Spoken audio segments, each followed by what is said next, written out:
C.S. Lewis once said that God is not only God, the giver of life, but he is also our shield and protector against the forces of darkness. These words are not just comforters.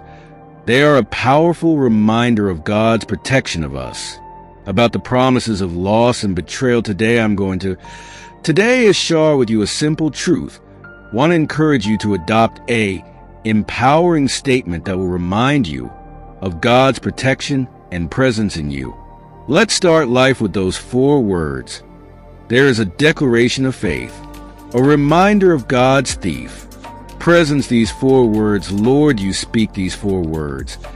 My refuge, they declare your faith in God, your acceptance of his power and sovereignty. When we say, Lord, you are my refuge, we are affirming that we are not, however, relying on our own strength to face the battle of life. Depend on Almighty God, the power we accept as ours, the protector of our safe haven and the one who protects us from harm.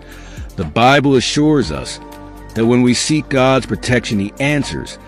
I will say about it, the Lord is my refuge and my fortress, my God in whom I trust. The words are aligned. We speak perfectly with just 4 words when we declare that God is ours. We call upon his power for refuge. Protect us from the attacks of the enemy. It is an invitation for God's divine protection over our lives.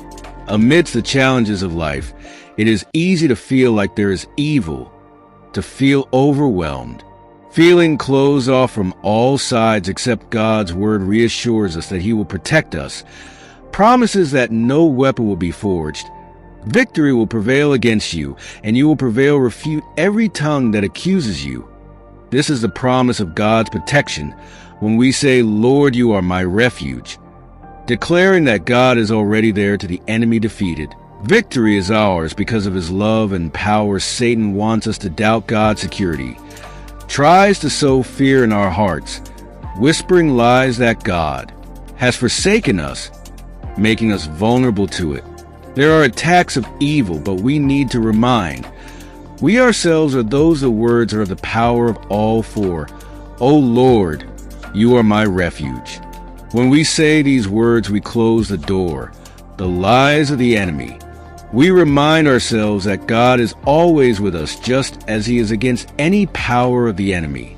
Let us take up the shield of faith with which Ephesians 6 verse 16 tells us the evil one can quench all flaming arrows by saying these 4 words. It is like holding a shield that is to protect oneself from attacks. God's protection from fear, doubt, and evil is not just a promise of physical security. It is for emotional spirituality. There is a promise, and we can have mental security as well as life throw us in difficult situations. But we never take God as our refuge. Psalm 234 alone says, though I walk, I will not fear through the dark valley. There is no evil for you. Your rod is with me and your staff. They console me. This verse perfectly encapsulates that peace that comes from knowing that God is ours when you face uncertainty. So take refuge. It seems that evil is entering your life. Remember to say these 4 words, O Lord, you are my refuge. Speak to them over yourself. Live and trust that God will keep you. He is your protector, fortress, and strength from all your enemies. You cannot overcome because God is with you. If this message has blessed you, don't forget to subscribe to the channel for more motivational content and share this with the person who needs to hear it. God bless you, and may their protection always be with you. Write love you Jesus in comment box. Thank you.